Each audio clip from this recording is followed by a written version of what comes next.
Is Avi Loeb correct about the alien mothership?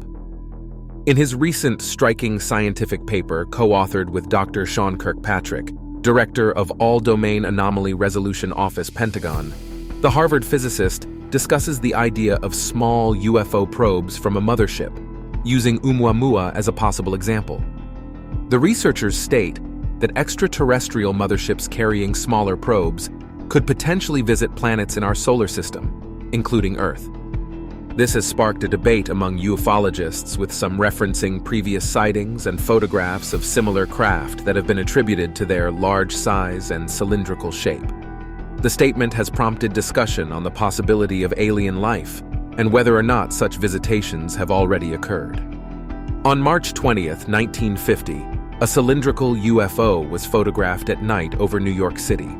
The object was classified as a nocturnal light by J. Allen Hynek and was officially labeled as the Moon by Project Grudge after investigation. The photographer's name was deleted from Project Blue Book's files. Some ufologists have speculated that this type of UFO may be a mothership capable of carrying and discharging smaller craft. According to a declassified document, the photograph was taken by an Underhill studio photographer from the Queensboro Bridge before sunset. The photographer's name was deleted from Project Blue Book's files, as were most names when the material was finally declassified and released. Upon investigating the report, Project Grudge officially labeled it the Moon. The photographer, who is believed to be Irving Underhill, stated that the object was not present in the sky when the photograph was taken and denied that it was a film defect. Underhill was a renowned architectural photographer who often received commissions to promote new buildings. Air Force investigators received the photograph in a letter and concluded that it was caused by the Moon's declination during a long exposure. However, this explanation is questionable for various reasons, including the shadowing on the object and the positioning of the Moon. Underhill claimed that the photograph was taken on May 20th, 1950, but Air Force investigators changed the date to March 20th. A waxing crescent moon was visible for 2 hours that night before traveling below the horizon in March, which could have accounted for the object's shape in the photograph. However, there is no documentation to support the date change, and it is unclear if investigators altered the print. The Moon on May 20th, 1950, was days away from a first quarter phase and did not have the necessary curve to match the object in the photograph. The Air Force stated that the photograph was taken between 17:30 and 18 o'clock on March 20th, 1950. However, the sun did not set until 18:06 that day, and there were no deviations in daylight saving time that year. Furthermore, the enlarged version of the photograph shows the concave edge of the object facing down towards the horizon, which is inconsistent with the waxing crescent moon's position on March 20th. Therefore, the official explanation of the photograph being caused by the Moon's declination during a long exposure is dubious. Edward J. Ruppelt, a former head of Blue Book, wrote in his book, The Report on Unidentified Flying Objects. It doesn't take a great deal of study of the old UFO files to see that standard intelligence procedures were no longer being used by Grudge. Everything was being evaluated on the premise UFOs couldn't exist. Its goal, he wrote, was to get rid of UFOs by explaining every report. Despite Grudge's goal to debunk UFOs, as Ruppelt described it, by the early 1950s, reports of cigar-shaped objects were so numerous that they became difficult to ignore. The Underhill photo is just one of the many sightings of cigar-shaped objects that were reported in the early 1950s.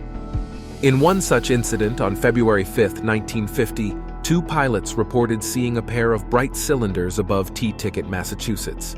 They witnessed a pair of bright cylinders maneuvering together in the sky and dropping a fireball from one of them. The objects climbed rapidly and then disappeared, leaving the pilots puzzled as they had never seen anything like them before, despite thousands of flying hours between them. The incident occurred just 1 month before the famous Underhill photo was taken, which the Air Force claimed was a weather balloon. The T-Ticket sighting was not an isolated incident, as similar sightings were reported in the following years.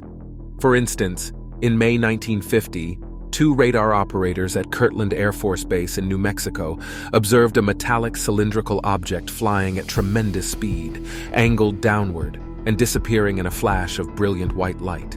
In July 1952, 4 pilots saw 3 vertically stacked cylinders between 50,000 and 80,000 feet in the sky over Pennsylvania. And 4 days later, a Navy veteran saw a lone gray cylinder with a domed top and bottom flying upright before flashing silver and disappearing.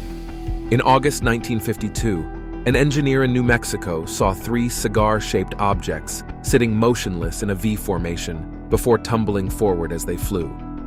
Despite these and many other sightings, the U.S. government's official response was to explain them right away, often with unsatisfactory and inadequate explanations. The Tia ticket incident was dismissed as a weather balloon, and the March 1967 sighting in Newburgh, New York, was attributed to Venus, even though the witnesses described a large, bright silver object with intricate details that vanished instantaneously.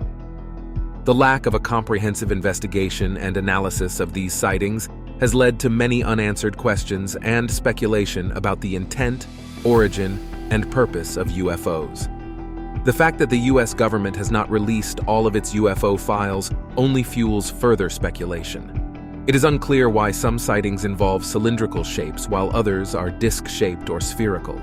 Are these different types of UFOs from different origins or with different purposes, or are they all part of the same phenomenon? Were they alien motherships launching exploration probes as Loeb and Kirkpatrick have recently suggested?